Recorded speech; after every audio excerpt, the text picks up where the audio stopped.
hidung gatal sebab anak-anak sersema hidung. Kalau batuk, tekak kita rasa gatal semacam rupanya ada anak kita ya nak batuk. Mak macam tu. Saya perempuan yang dikasihi, 13 tahun saya mengajar di UIE. Dah berhenti dah. 8 tahun daripada 13 tahun saya jaga asrama budak-budak. 17 tahun, 18 tahun, 19 tahun. Anak saya yang paling besar umur 18 tahun sekarang berada di UIE juga. Dia ambil kursus law. Saya ada 6 orang anak. Jadi anak saya yang paling kecil umur 5 tahun. Nak ceritanya, ada kes-kes disiplin yang tertentu ya. Contohnya anak melakukan zina. Bila kita dah dapat tangkap, kita investigate, buat siasatan, kemudian kita panggil dia, kita buat report. Sekarang step seterusnya kena panggil mak ayah dia. Dia panggil mak ayah dia, saya pun telefon, puan, saya daripada pihak UIA puan, saya suka dengan UIA sebab UIA dia ada dia punya peraturan dia. Kalau anak-anak tak solat, siaplah, boleh kena saman. Anak-anak tak tutup aurat, kena saman juga. Sebab tu UIA dia banyak bantu untuk ni lah, untuk anak-anak kita jadi soleh lah. Senang cerita.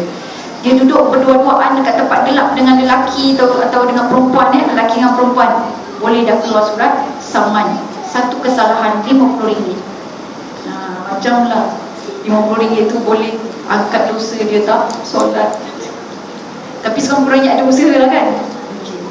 Jadi saya pun buat panggilan pada mak dia, kata puan, kita ada masalah dengan anak puan ni, saya perlu puan datang ataupun hadir, duduk kita berbincang lah di sini. Puan datang madam, saya dulu madam, cakap aja terus kat sini madam, saya dah tak senang hati dah seminggu madam, saya duk pegang pinggan pecah, saya pegang cawan pecah. Dia kata ada apa lah ni agak ni madam. Saya kata emang ada benda ni saya tak sedap lah puan nak cerita. Ya Allah dah begitu ya. Jadi bila letak tu saya akan menangis dulu, sebab kita boleh rasa mak punya kesakitan. Lepas tu saya kata macam mana saya nak cakap, sebab rasa sangat berat perempuan, memang sangat berat. 8 tahun saya jadi prinsipal, saya tak berani mengandung. Sebab duk jaga lebih kurang 1,300 orang pengajar yang setiap minggu daripada populasi 3,000 orang pelajar perempuan, seminggu seorang akan berzina. Wajib berzina. Tak kira lah orang yang sama ke, orang yang berbeza ke. Dan zina ini dia ada ketagihan. Jadi bila saya panggil, datang, bila salam menjemak dia tu, kita boleh rasa dia ni dah berapa lama tak makan. Mak, sebab dia ada rasa sendiri. Kita, suami kita sakit pun kita boleh rasa, betul tak? Ke korang tak ada rasa? Ini lagi anak kan? Anak memang boleh rasa. Betul tak tuan-tuan perempuan? Siapa perempuan kat sini kalau anak nak demam tu, kita boleh agak dah. Siapa kat sini boleh rasa? Boleh rasa kan? Saya boleh rasa dah. Ya Allah Tuhan, tolonglah jauhkan, jangan ada yang demam. Bila dah ada rasa tu, kalau saya biasa ada gatal sikit lah kat tempat-tempat tertentu. Siapa yang ada demam ni? Kita boleh rasa gatal dia tu lain macam gatal macam nak dapat duit je. Dia tu dah lebih kurang kan. Jadi kita boleh rasa dah memang. Dan selalunya bila saya berhubung dengan mak-mak ni, patutlah madam, hati saya tak sedap sangat. Patutlah madam, saya ni air mata mudah keluar, dia kata. Jadi patutlah. Sebab apa? Sebab kita ada emosi tu. Jadi sebab itu Allah takdirkan supaya kita ini menjaga baiti ba'liha, rumah suami kita. Sebab kita ada sense yang itu, ada deria EQ yang kuat berbanding lelaki. Kita agaknya kan, kalau pegang anak, tengok anak ni sebelah pakai stokin, sebelah lagi tak pakai stokin, apa rasanya? Okey ke tak okey? Tak okey. Kalau cik abang kita, okey ke tak okey je. Kan? Dia pakai sebelah-sebelah, okey je. Kita pakaikan anak bedak, suka comot ke suka smooth? Semua kan? Semua rata. Suami kita pakaikan bedak macam mana? Dia lain. Kita ikat rambut anak macam mana nak buat? Berbeza tak dengan cik suami kita? Pandang kat pergilah, cari mak kau ikat dia kan. Ikat macam mana benda ni? Jadi kat situlah dia daripada sudut kesenian. Sebab itu kita kena lebih mengetahui dan menjiwai bagaimana kita harus dan boleh membantu anak-anak kita untuk terus lebih terserlah ketakwaan mereka. Baik, saya di sini saya ingin kongsikan ada 6 perkara yang baginda Nabi Muhammad SAW lakukan pada anak-anak, dan yang ini khas untuk para ibu, khas untuk para ibu. Seorang sejarawan, seorang doktor, dia memang bahagian history, bahagian sejarah. Dia buat kajian tentang bagaimana Rasulullah SAW membesarkan generasi muda. Sebab Rasulullah SAW ini contoh teladan kita. Jadi kita kena belajar daripada dia apa yang boleh kita ambil untuk membesarkan anak-anak. Jadi walaupun Rasulullah punya konten atau kandungan ni berlaku 1400 tahun yang lepas, tetapi percayalah, sebab Islam ini, Al-Quran dan hadis sesuai pada sepanjang zaman. Baik, nanti kita akan buka 3.30, saya akan berhenti, saya buka pada soal jawab. Baik, nombor 1, kita sebagai ibu perlu perhatikan perkembangan emosi kanak-kanak atau anak-anak, minta maaf, bukan kanak-kanak, perkembangan emosi anak-anak. Jadi perkembangan emosi anak-anak ini supaya dia pandai kawal emosi dia. Kalau dia marah, macam mana kita nak suruh dia kawal marah dia? Contoh, tadi sekejap aja, sebab saya ada anak umur 5 tahun seorang, 6 tahun seorang. Dua-duanya bergaduh menjerit-jerit. Seorang dah menangis, dah terjerepuk dekat dinding. Seorang lagi dia meringkuk atas katil. Jadi saya pun tengok depan diorang TV. Dia sedang tengok ada cerita kartun tu kan. Rupa-rupanya berebut remote control. Jadi nampak dia ada emosi, dua-dua marah ni. Jadi abang dia cakap, awak je nak pegang remote control, kita semua tak boleh, itu tak boleh, ini tak boleh. Jadi macam mana nak satukan dia? Satukan dia dengan matlamat. Senang je, matlamat. Jadi saya masuk tu, saya cakap, abang nak remote bang? Adik tak bagi. Abang nak remote nak buat apa? Matlamat.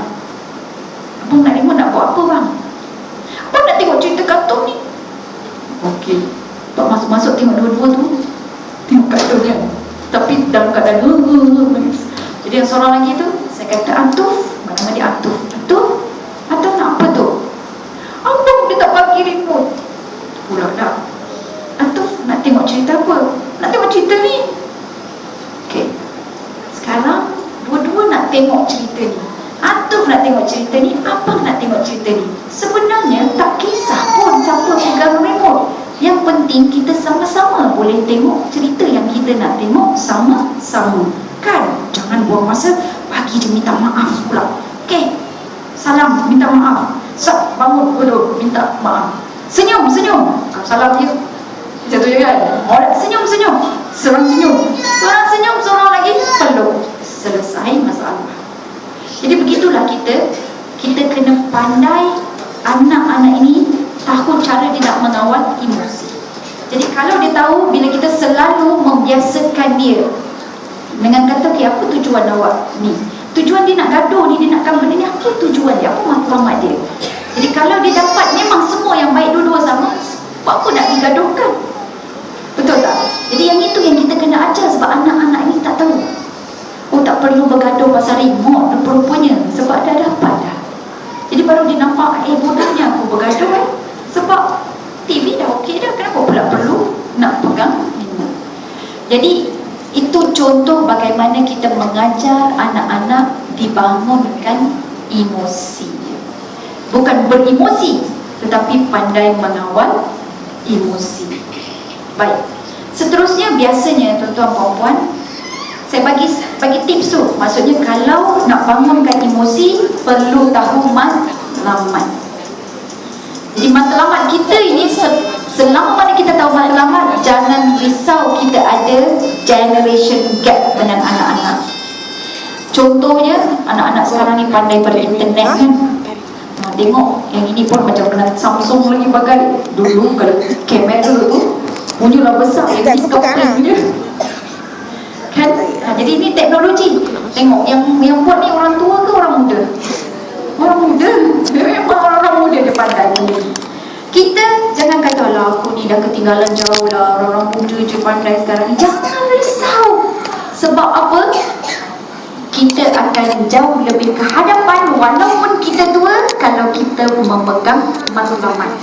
Tanya dia balik, apa matlamat alat ni? Apa matlamat guna internet? Apa tujuan dia guna Facebook dengan WhatsApp?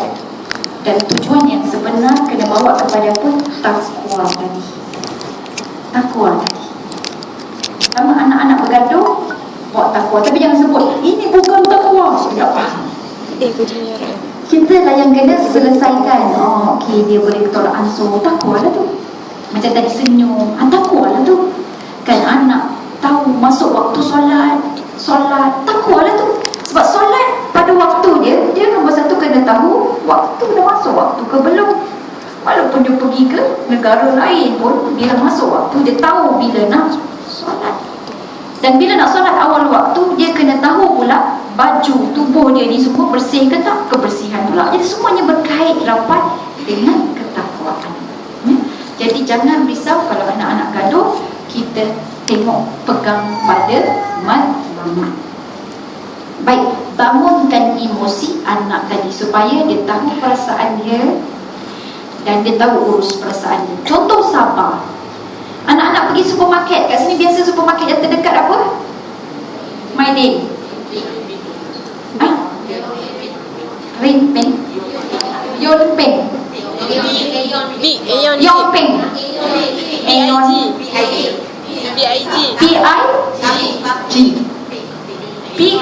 P tu ha tu. B boy. BIG. Oh, sorry tu. Tidak pula censored. Aeon B. Okay. Kalau kau B. Okay, Aeon B ya. Kalau pergi Aeon B, kita belikan dia barang sebagai contoh, yang permainan. Lepas tu dia nak buka waktu tu. Bagi ke tak bagi? Tak bagi. Kadang-kadang bagi, buka je dulu. Kita kata okey, tunggu sampai rumah. Ada yang dah buat kan? Bagus. Sebab apa? Bila dia dapat tu, kita kata tunggu sampai di rumah, dia akan belajar untuk bersabar. Ni comel dia, kebel. Okey, biar dia. Bila dapat tu kan, dia nak tunggu ya. Kat rumah tahu kat rumah. Okey. Biarlah nampak dia pegang, dia peluk sebagainya. Kita tengok, itu cara dia untuk menyabarkan diri. Dan sabar ni ada 3 makna pula yang kita kena ajar pada anak-anak ni. Ini masih lagi bab emosi. Sabar nombor 1, menahan diri dia daripada melakukan perkara yang tidak baik. Dia nak pukul adik dia, dia sabar, dia tak jadi. Sabar. Yang kedua, sabar dalam ketaatan. Yang tadi yang kita ajar dia tu kan, kat rumah ya, itu sabar dalam taat. Yang ketiga, sabar bila ujian datang. Sakit, aduh nak kena pisau, dia main pisau. Jadi dia menangis. Dia menangis, dia sebut, tahu sakit ni, Masya Allah. Sebut, Ya Allah. Ya Allah ni antara zikir kalau kita berhadapan dengan kesakitan atau kesukaran. Sebut, Ya Allah. Jadi budak-budak ni kalau dah biasa macam tu, dia dah nampak kesakitan tu, La ilaha illallah, subhanallah, ini tahu bahawa dia perlu rapat dengan Allah kan, dah kan. Kalau kena tu yang darah menjadi dia tu, Allahu Akbar, Allahu Akbar. Jadi alhamdulillah kita ajar anak-anak ini bila dia perlu menggunakan kesabaran. Dan begitu juga kita kena tunjuk contoh yang baik. Jadi nombor satu tadi, bangunkan emosi anak-anak. Tapi perempuan yang dikasihi, sebelum kita ajar emosi dengan 5 lagi yang saya nak bagi, dia ada prasyarat pertama. Prasyarat pertama adalah hubungan yang sangat baik dengan anak. Kalau hubungan tak baik dengan anak, tak jadi, dia tak jadi. Jadi hubungan tu kena baik. Baik maksud dia 7 tahun pertama layan dia dengan kasih sayang. Walaupun dia tengok kita marah, tapi dia tahu kita sayang dia. Saya bagi contoh, anak saya umur 4 tahun, dia ambil gula-gula satu kotak. Allah, kalau pergi kenduri kahwin kan gula-gula manjang kan. Saya agak sedikit orang kata tu tegaslah dengan makan gula-gula yang berwarna ni, ataupun yang macam kita tengok tak berapa bagus kan. Saya kata semua tak boleh. Saya akan tapis. Saya akan kata okay, this one okay, this one cannot. Jadi anak saya satu masa dia semua dia nak, dia menyuruh-nyuruh dia makan. Dia makan abang dia bagi tahu, dia kata, "Mi, Atuf eat candies, all candies." Dia kata Atuf makan semua candy. Tapi belum habis makan lagi, tengah makan lah tu. Saya kata, "Atuf, mari sini, bagi candies kat Umi." Dia dah menangis-nangis dah tu. Dia tahu apa Umi dia dah buat. Memang dapat aja apa saya buat, saya buang dalam tong sampah depan dia. Dia menangis buat, menangis-nangis, lagi tergolek-golek, lagi marah dia. Kemudian saya pegang dia, saya peluk dia, saya cakap, "Bagi tahu Umi kenapa Umi buang candy tu." Cakap baik-baik lah. Apa dia kata? Nangis-nangis. Because you love me. Saya terus peluk dia. Saya kata, "Betul Atuf, I love you so much. I cannot imagine if you are sick, you are coughing, you got flu, you got runny nose. It's hurting to see you hurt." Saya kata, saya nangis, dia pula nangis. Jadi sekurang-kurangnya apa? Anak tahu kalau kita marah, kita sayang dia. Sebab memang hakikatnya macam tu pun kan. Kita marah dia sebab kita sayang dia. Cumanya tak terluah sahaja. Jadi oleh itu, pastikan anak-anak kalau dia tahu kita marah sebab kita sayang. Jadi sebelum tu kena ada hubungan yang baik dulu. 7 tahun pertama dengan kasih sayang. 7 tahun berikutnya adalah dengan disiplin dan peraturan. Kenalkan dia peraturan-peraturan yang ada. Jadi untuk itu di rumah kena ada peraturan ke tak? Ada. Sekecil-kecil nak masuk rumah kena susun kasut, sampailah sebesar-besarnya bulan ni kena baca buku apa, bulan depan baca buku apa. Contohnya, berapa juzuk kena khatam dalam tempoh sebulan. Okey, hadis kena hafal berapa pula dalam tempoh tahun ni. Ada peraturan-peraturan dia. Daripada kecil-kecil, sekecil susun kasut, sampailah pembesaran ilmu dia dan jiwa dia. Solat berjemaah. Bila solat berjemaah? Sebab tak selalu boleh solat jemaah kan. Contohnya maghrib, Isyak mungkin ayah dia nak pergi ke masjid, nak bawa dia. So jadi kita yang perempuan ni berjemaah pula di rumah kalau kita tak pergi ke surau. Kalau kita pergi surau, senang, weekend aja semua pergi surau. Ada peraturan dia, kena buat. Jadi itu untuk 7 tahun berikutnya. Itu cara kita layan. 7 tahun berikutnya lagi, maksudnya umur dia 15 tahun hingga 21 tahun. Waktu ini kena berkawan dengan dia. Tak boleh dah guna peraturan. Tak ingat ke ini peraturan ni? Awak dah harap besar panjang aja, tapi peraturan pun tak ingat. Confirm dia tak akan dengar. Ataupun nak guna style yang kecil. Anak comel, mak baru balik daripada kerja, malu belakang dia kerja kan. Comel ni anak mak ni. Boleh jalan? Tak boleh. Kalau waktu kecil-kecil macam ni, kita jumpa dia, kita salam dia, kita peluk dia, kita cium dia, apa rasa? Okey je kan? Agak-agaknya kalau mak saya datang jumpa saya dah besar macam ni, terus peluk saya, cium saya, apa nampak saya? pelik dah pula kan. Melainkan kalau kita datang, kita jemput ni dia, tengok suami kita dah besar-besar, ada mak kita nak cium dia, mak mentua kita? Tak ada. Sebab masa itu sudah berlalu. Jadi dia ada 3 cara bagaimana kita nak melayan dan merapatkan hubungan dengan anak-anak. Tetapi masalahnya kita tidak mampu untuk menjadi kawan yang baik pada anak-anak kalau kita tidak ada kasih sayang awal. Ya?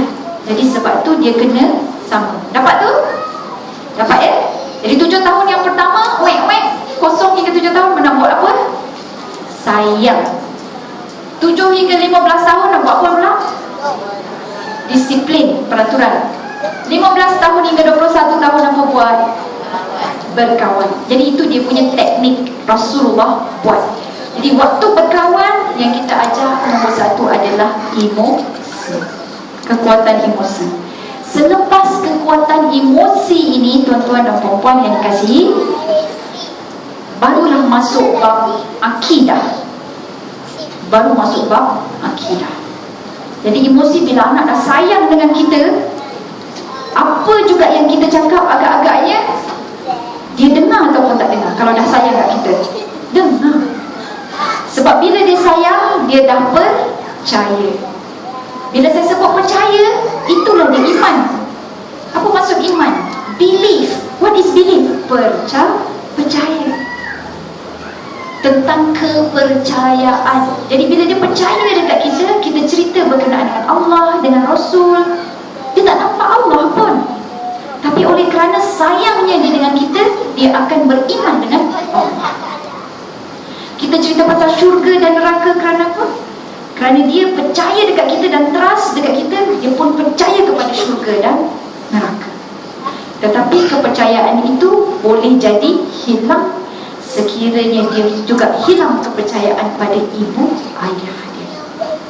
Remaja-remaja kita sekarang ini yang iman dia kurang, tengoklah hubungan dia dengan mak ayah dia macam mana. Saya banyak remaja-remaja yang saya ajar dalam kelas, habis saja kelas kita cerita pasal syirik. Kita cerita pasal kafe. Kafe ni rupanya ada 13 cabang. Jadi dia duduk depan saya, dia kata, "Madam, can I share you something?" Dia kata, "Boleh tak saya nak kongsi sikit dengan madam?" Saya kata, "Okay, why not?" "Madam, jenis-jenis kafe yang kita bincang ni madam, dari 1 sampai 13, semua saya ada. Semua saya ada." So siapa saya jawab? "It's your choice. Itu pilihan awak." Betul tak? Dia yang pilih nak ada ataupun tidak ada. Rupanya lepas tu dia cerita, dia dengan mak dia tak ngam langsung. Pada dia, mak dia asyik cari kesalahan dia saja. Padahal kita mak kadang-kadang bukan cari kesalahan, kita nak dia jadi lebih baik. Tapi anak ni tak faham. Sebab tu kita kena guna bahasa yang anak faham. Walaupun kita nampak kelemahan dia, kita guna teknik lain pula. Teknik kalau kita jumpa kawan-kawan kita, kalau dia ada keburukan, apa kita cakap? Kita cakap terus terang, tapi kita jaga hati dia. Betul tak? Dengan anak kita tak ada. Anak kita main tarang saja. Lepas tu kita main herdik aja. "Oh ni, kalau tak jumpa gini, tak jumpa kawan, tak sah." Ada tak kita cakap macam tu dengan kawan kita? Kita kalau cakap dengan kawan kita kata, "Tolong mak, kalau kita jumpa kawan ada masa dia, okey tak? Macam tu kita cakap dengan anak kita. Cakap, "Umi suka buat berkawan, tapi Umi nak kalau jumpa dengan kawan tu, elok ada masa dia. Jadi awak pun tak terbuang masa, awak boleh jaga masa awak ada kerja sekolah lagi, sekolah tak habis selesai lagi kan." Kita nampak macam bagi suggestion, bagi cadangan.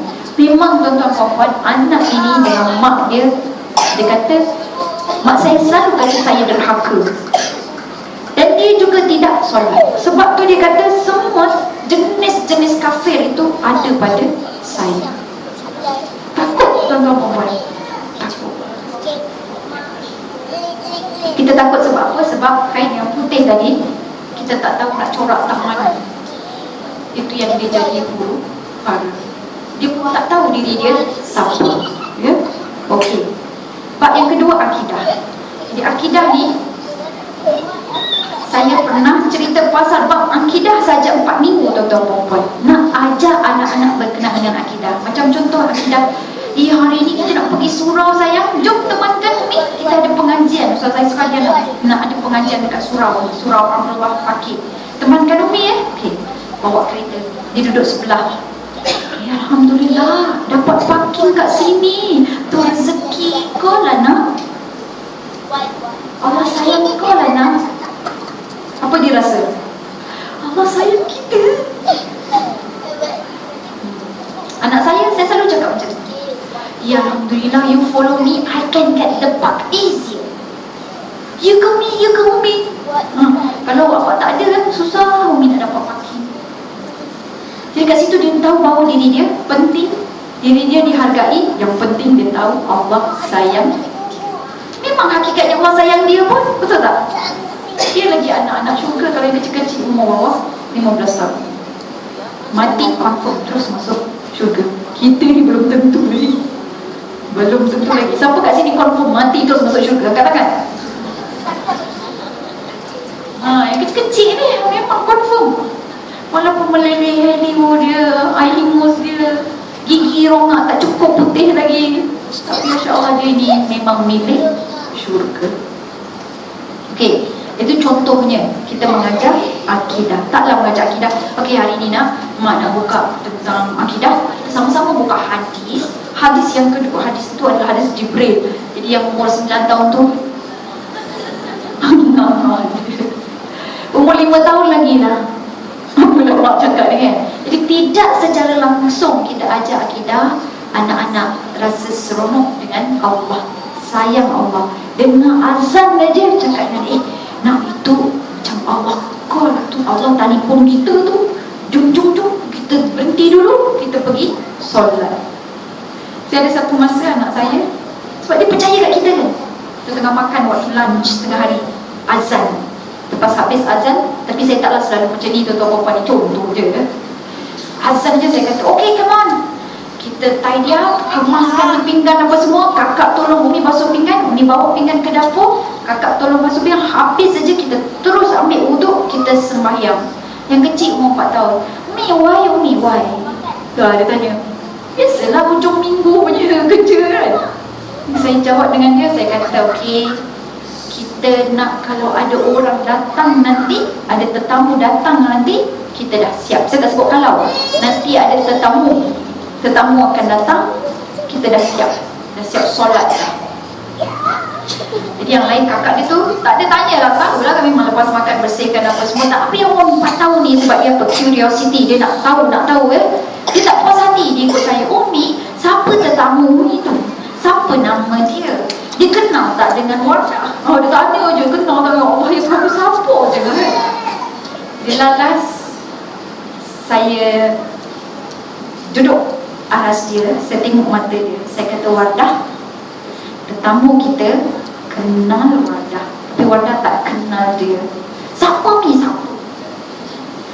Nama dia Israel. Siapa Israel tu?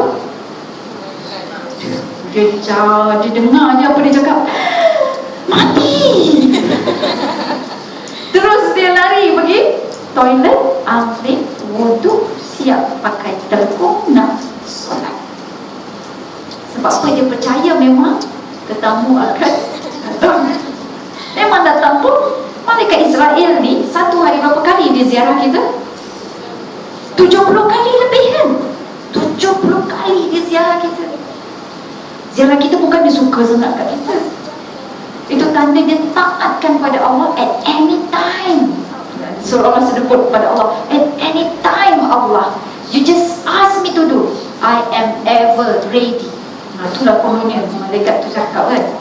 Dia sentiasa bersedia untuk menjalankan tugas dan tanggungjawab dia. Jadi itu contoh macam kita nak menerapkan akidah. Nombor 1, emosi. Nombor 2, akidah. Jadi kalau emosi dia dah ada trust, dah ada percaya, barulah dia masuk ke akidah. Daripada akidah ni barulah kita ajar dia, sebab dia dah sayang Allah, Saya Rasulullah, dia tahu ada syurga dan neraka, barulah masuk bab ibadah. Macam mana nak masuk syurga? Dengan ibadah. Macam mana nak suruh Allah sayang kita? Dengan ibadah. Jadi ibadah dia, itu yang kita ajak solat, ajak berpuasa, Kemudian bila kita bayar zakat, ajak anak ni tengok macam mana kita bayar zakat. Sedekah, suruh anak ni masukkan duit dalam tabung surau sebagai contoh, dia yang masukkan. Jadi dia tahu, dia nampak. Pergi umrah, kalau mampu, berkemampuan, bawa dia tengok ibadah umrah. Kalau tak mampu, pergi YouTube je lah, tengok orang melakukan haji, tawaf dan sebagainya, Jadi itu antara sebahagian daripada ibadah. Lepas ibadah, apa yang kita nak ajar anak-anak kita? Kita ajar daripada ibadah akhlak. Akhlak ini sebenarnya adalah buah ibadah. Contoh solat. Sebelum solat kena ambil wuduk. Wuduk ni lambang apa? Bersih, suci. Akhlak adalah menjaga kebersihan diri, kebersihan tempat, kebersihan pakaian. Contoh akhlak, dia akan belajar dan kita kaitkan dengan ibadah. Jadi saya letak tu menggunakan keutamaan. Nombor satu tadi apa? Emosi. Yang kedua apa kita ajar anak? Akidah. Yang ketiga ajar apa? Ibadah. Yang keempat ajar apa? Akhlak. Ajar akhlak. Dan akhlak ni kalau boleh tu dia belajar daripada solat dia. Solat awal waktu, maksudnya kita menunaikan kerja kita dengan segera, tanpa melengah-lengahkan lagi. Kita suruh anak kita ini supaya berniat setiap solat. Solat ada 5 waktu, setiap waktu berbeza niat dia. Jadi sama juga dengan anak-anak ini, nak buat kerja kena ada niat berbeza-beza, Okey, dapat tu? Daripada akhlak, kita pergi pula kepada pendidikan seks. Pendidikan seks ini bukan yang kita faham daripada sistem sekolah yang ada sekarang ini. Contohnya perancangan keluarga. Pendidikan seks Islam, dia tahu peranan lelaki, peranan perempuan. Tempat lelaki di mana, tempat perempuan di mana. Bila lelaki dengan perempuan boleh berhubung dan sebagainya. Aurat, apa aurat yang perlu dijaga, batas-batas aurat. Rasa malu, itu juga adalah pendidikan seks. Al-haya'u minal iman, malu itu sebahagian daripada iman. Jadi tunjuk rasa malu. Dan saya terus terang saya kata, saya jumpa dengan ibu-ibu yang dia kata, Ustazah, saya tak tahu macam mana nak ajar anak saya supaya dia rasa malu. Anak saya 3 tahun Ustazah. Kan? Sebab itu saya kata, kita memang tak ada sijil ke ibu bapa tahu. Kita tak tahu.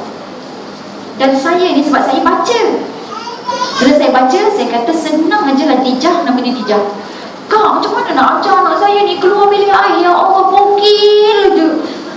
Dia lari sana sini satu rumah. Laki kita marah, dia lari, dia lompat-lompat dia. Dia kejar dengan tuan dia, laki dia laju lari. Dia kata, macam mana ni Kak? Awak janganlah kejar-kejar macam tu, penat awak Dijah. Saya kata, awak duduk aja, dia keluar je bilik air tu, awak jerit, malu. Okey. Balik seminggu, lepas seminggu dia datang balik. Kak, terima kasih Kak, dia dah malu dah. Malu. Buatlah muka jangan agak malu.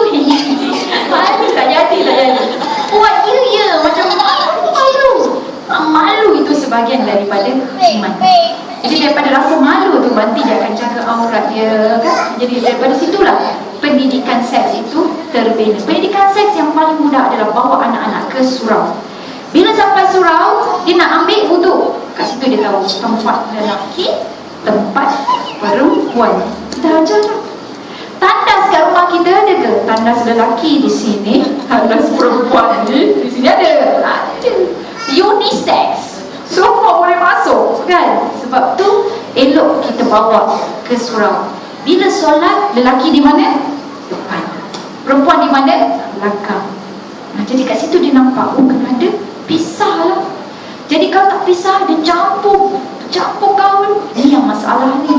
Tuan-tuan perempuan tahu kan kisah yang di Kelantan tu, yang perempuan yang comel, kena toreng muka dia kan, hampir di rogol lagi. Siapa yang buat tu?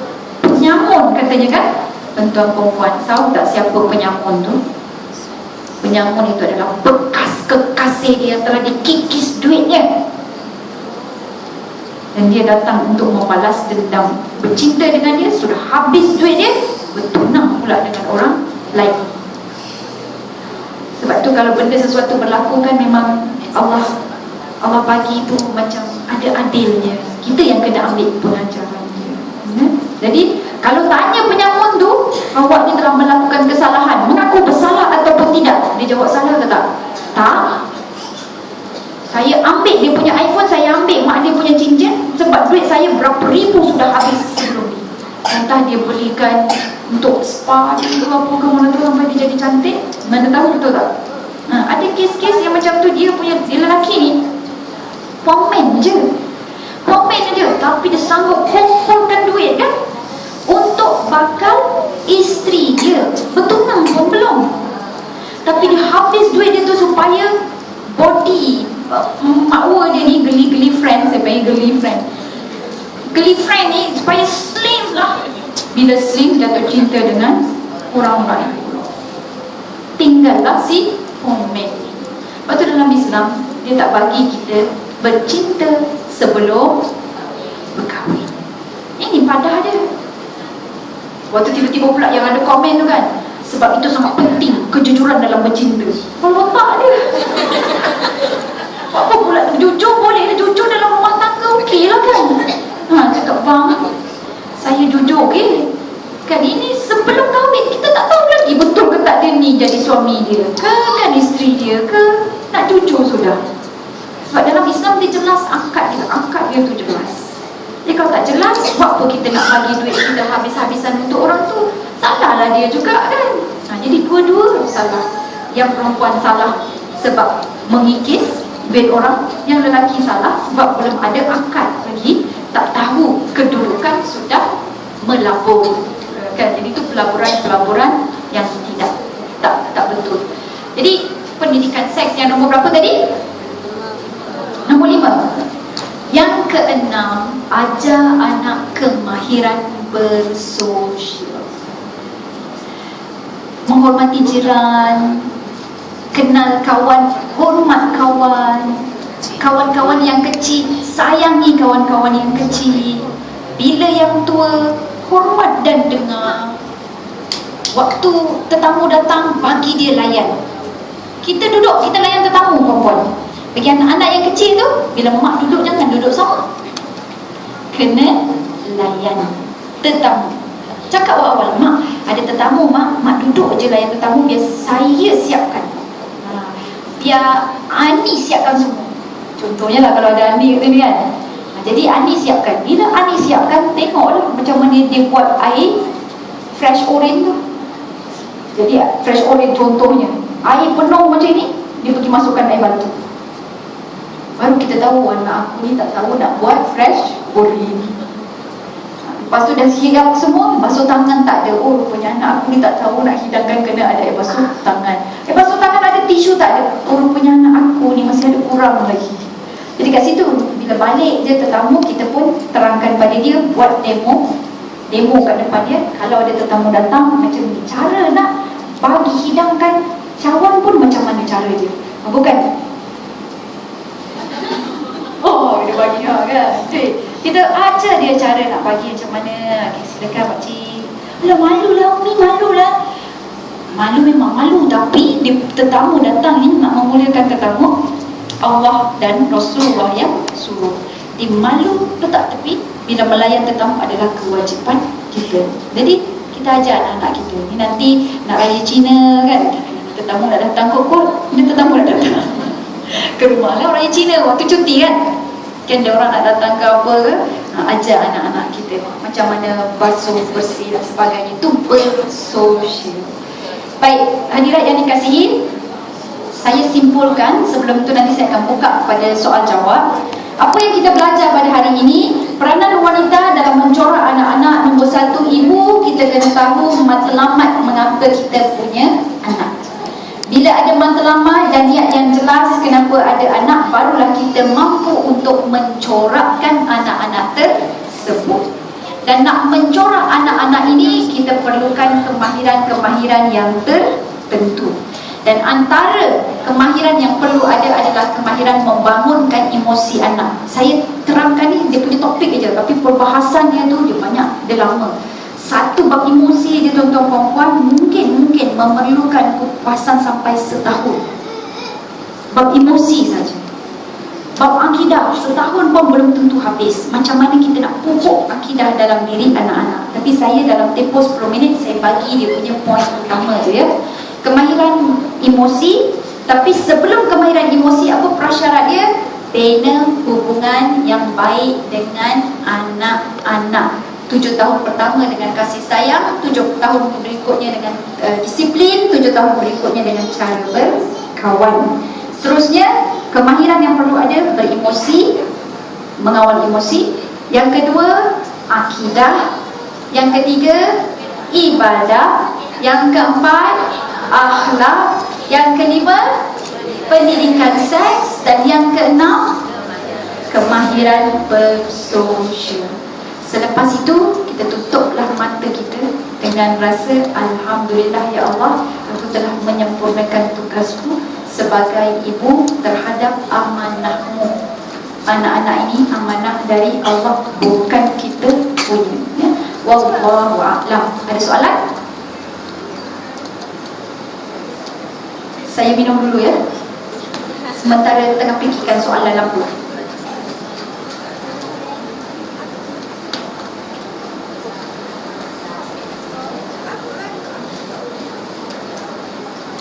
Ada soalan? 5 dari dalam kiraan 5. Ya, sila puan.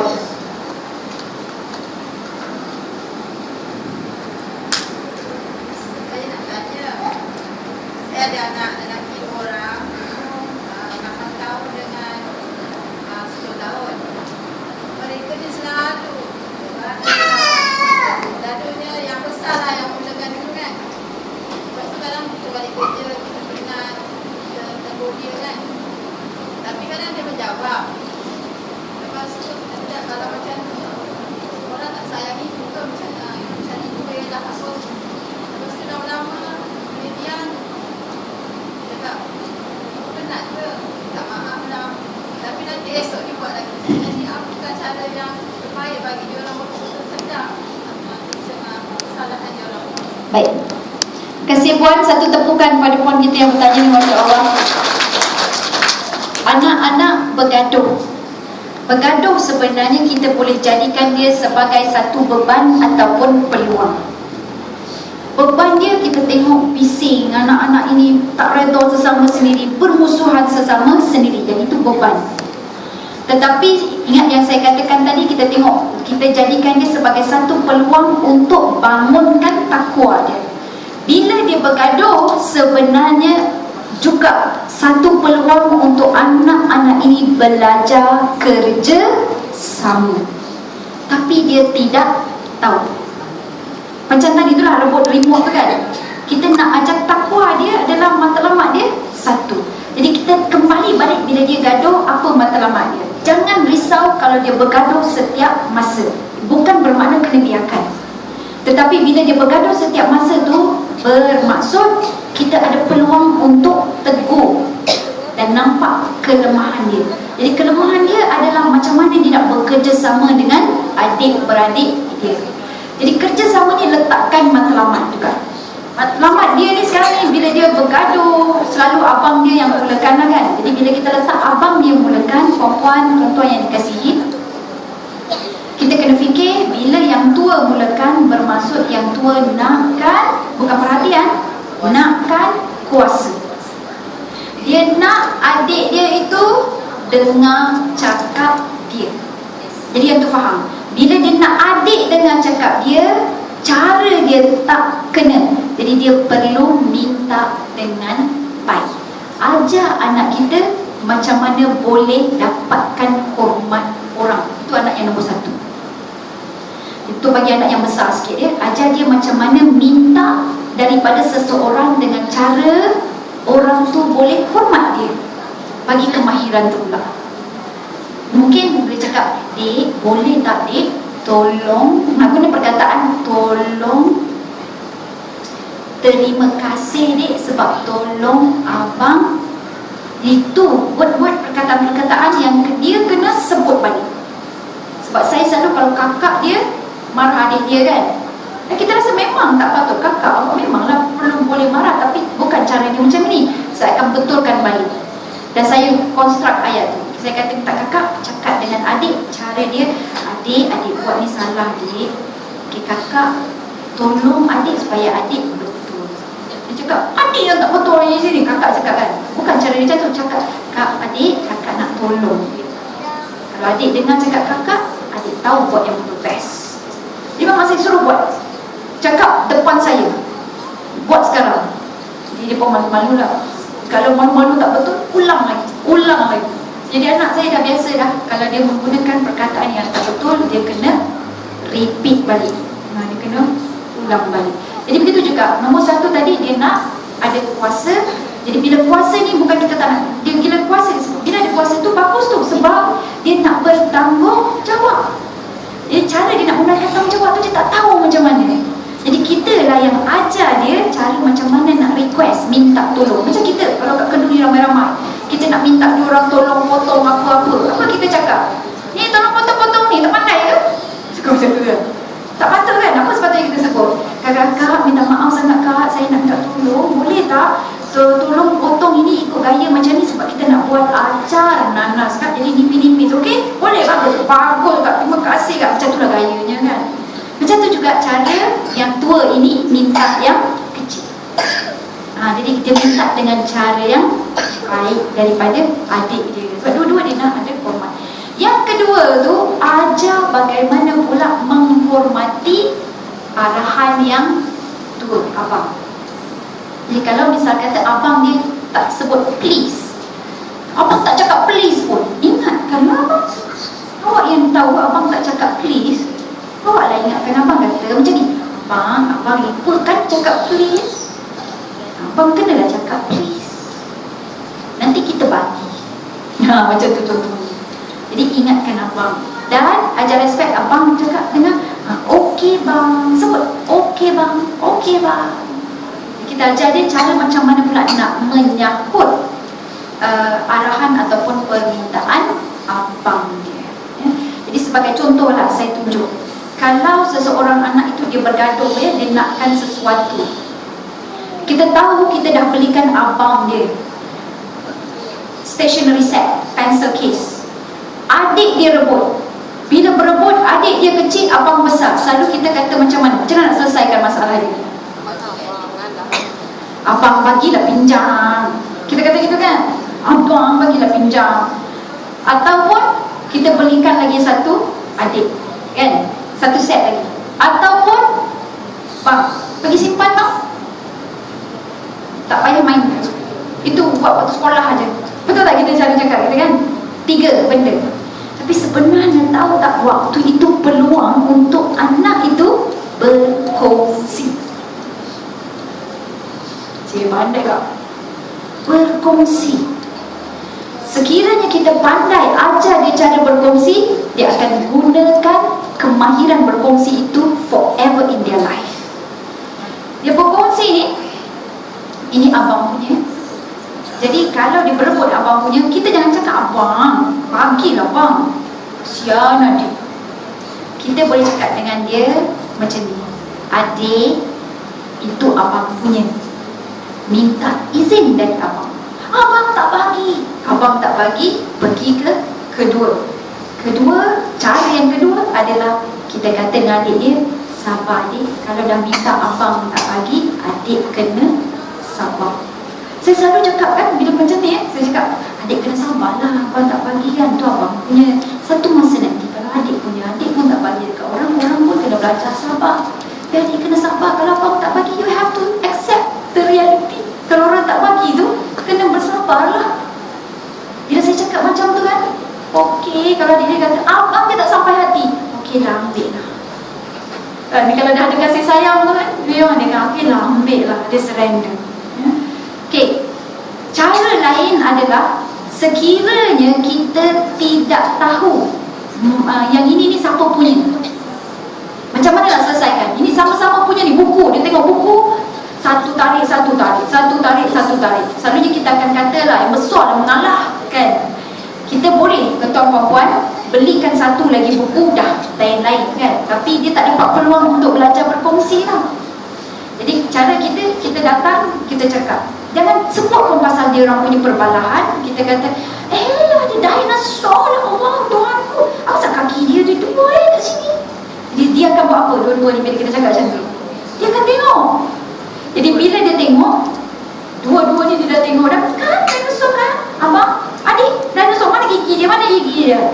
Kita tunjukkan pada dia cara bagaimana nak berkongsi. Dia tak tahu. Dia tahu tak ada je. Okey. Kalau kita biasa ambil gaduh ni, nak sangat benda ni, baik, ambil, buat, simpan, sorokkan. Atau kita ambil depan dia, kita koyakkan, nak sangat gaduh, koyakkan. Itu cara kita menyelesaikan masalah kita lah. Atau kita buang dalam tong sampah, atau kita bakar depan dia, atau toy dia tu kita ambil, tukul, hancurkan depan dia. Yang ini yang dia belajar. Kalau sesuatu tu tidak boleh dia dapat, orang lain pun tak boleh dapat. Sampai ke tahap mungkin kalau itu yang dia dapat, dia faham dia daripada kecil, berebut seorang wanita, aku tak dapat, engkau pun tak akan dapat. Itu yang dia jadi torrent kan. So yang ni yang sangat bahaya. Jadi cara kita mengajak anak kita menyelesaikan masalah, dia orang perlu kemahiran itu. Boleh tak ya? Ya, terima kasih. Soalan lain? Ya, silakan. Macam mana kita nak handle pencanggahan pendapat dengan suami dalam mendidik anak-anak? Contohnya, saya dah set masa untuk anak yang berumur 7 tahun. Pukul 5 lepas mayang asar baru boleh keluar main dengan kawan. 6.30 atau 6.45 kata pada waktu solat maghrib masuk, baru boleh masuk. Ataupun dia dah boleh masuk awal pada waktu. Tapi bila suami ada, kita panggil anak tu, panggil anak masuk. Kalau dia keluar dari depan anak tu, dia nampak dah yang sangat bahaya. Itu sangat bahaya. Okey, kalau kita berhadapan dengan hal ini, anak-anak dia akan tidak hormat peraturan, anak-anak juga tidak akan hormat kita. Sebab tu ayat yang pertama yang menyentuh perkataan syura, yang ni dia punya solution adalah syura. Ayat pertama yang menyentuh perkataan syura, syura maksud dia apa? Berbincang. Adalah ayat yang berkaitan tentang suami dan isteri perlu adakan syura tentang bila nak pisah susu anak. Bila nak pisahkan susu anak ni, suami dan isteri kena berbincang. Jadi untuk kita letakkan peraturan di rumah, kena dapatkan endorsement daripada suami dulu. Dengan kata lain, suami kena lebih tahu, lebih arif tentang peraturan. Cakap, bang, saya nak buat peraturan macam-macam ni bang, anak-anak kita ni kalau macam-macam ni apa pandangan abang? Okey, saya kena tegas bang ya. Kalau kita dah tahu itu kelemahan dia kan, jadi kita kena complete dia, kena lengkapkan dia. Bang, saya akan tegas bang dengan anak-anak macam ni sebab waktu ni adalah waktu memang anak-anak kena peraturan. Kalau misal kata saya tegas bang, pakat dengan dia. Kalau saya tegas bang, boleh tak abang bantu dia untuk patuh pada saya? Boleh tak bang? Okey bang, five. Jadi syura dulu dengan dia. Sebab memang peraturan, kalau di rumah saya pun, saya akan bincang dulu dengan suami. Macam bang, macam mana ya? Walaupun saya tahu dia punya penyelesaian, saya akan tanya dia, macam mana bang ya? Abang rasa macam cincin dia okey tak?